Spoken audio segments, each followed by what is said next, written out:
Hey everybody, take a drive with me. This one isn't going to be about appendix cancer per se, but I am an appendix cancer patient and I have been on and off Tecentriq immunotherapy since 2021, and I have been off of it since late February or March.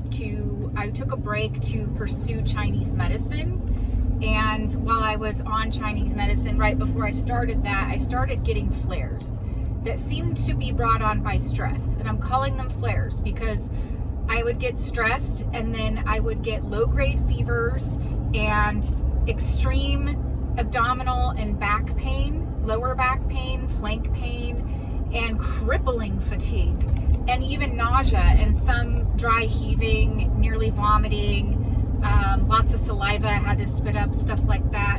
So many more symptoms. And now I've been dealing with feeling lightheaded, dizzy, low blood pressure. I am currently on prednisone. I did a 5-day pack and I felt amazing. All of my problems went away, even things that I thought would never go away, like digestive issues, because I have bowel resections. I thought those were permanent. Those went away on the prednisone. Everything went away. I had no flares, no problems.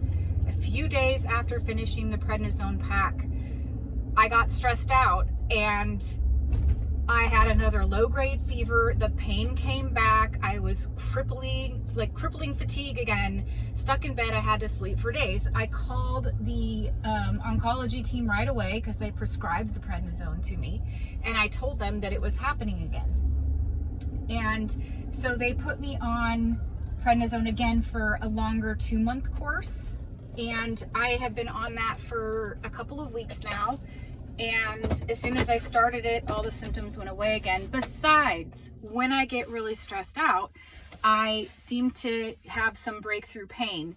And it's been amazing because I just live with pain all the time. I've had major abdominal surgeries, and I just thought that's how it is. But the prednisone, I had no pain. And so when the breakthrough pain came through, I was like, how did I live like this? I don't take pain meds. I deal with it unless it's really, really, really immense. But even then, I usually don't take pain meds. I just deal with it and sleep it off.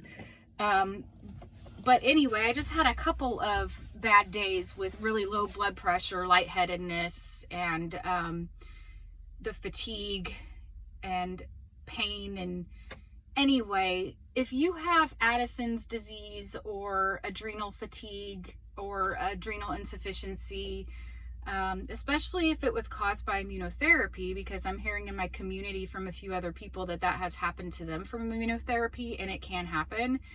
I would like to hear what you go through when you have, or what your symptoms are like. If you don't mind sharing, if you want to comment or message me, because I saw a primary care to ask for testing for it, and he looked at my chart and just treated me terribly because I'm a cancer patient. And that's something people with diseases go through, oh, they already have a disease, so let's not take care of them. And I gave him a talking to, but he said, I feel like you don't have this based on your symptoms because your skin isn't browning. Well, I have most of the other symptoms, dude. Like, can't you run the tests? That's why I'm here. I just need you to order the labs. And he told me that he felt that my disease was advanced, and that's why I was feeling like I was dying when I was having these flares, and that I am dying.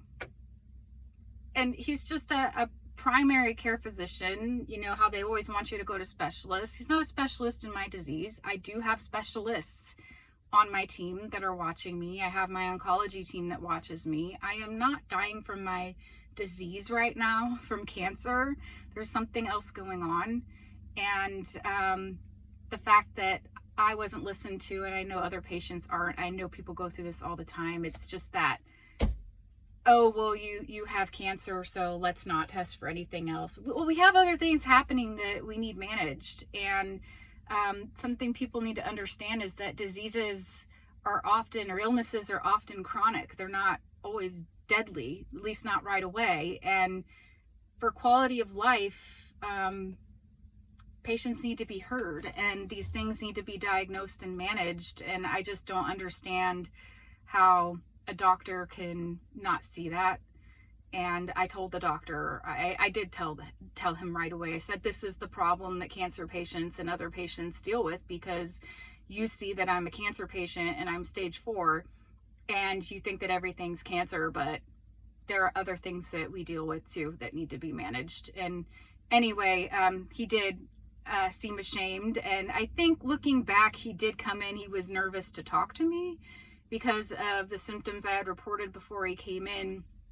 And I think he was probably nervous and upset himself about having to face a patient like me, but he doesn't know me. And he came in kind of with empathy, but I don't like that.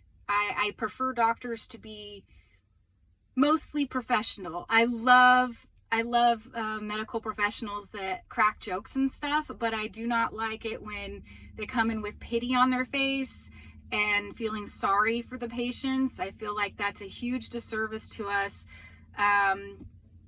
This is something that seriously needs to be addressed in medical school, and the bedside manner needs to be improved. So doctors need to come in and just be professional and crack some jokes if the patient's okay with it, but address the issues and get out, leave the egos out, leave the pity out, leave the empathy out, but do care for the patients. So anyway, I wanted to share that, and I wanted to ask if what your symptoms are, if you are dealing with adrenal insufficiency, Addison's disease.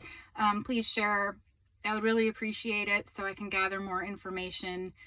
Right now I can't be tested for it because I'm on long-term prednisone for another month and a half, but I will get tested once I'm off of that, and hopefully it doesn't kill me when I'm off of it for a day. Anyway, thank you so much for listening, and have a good day. Bye.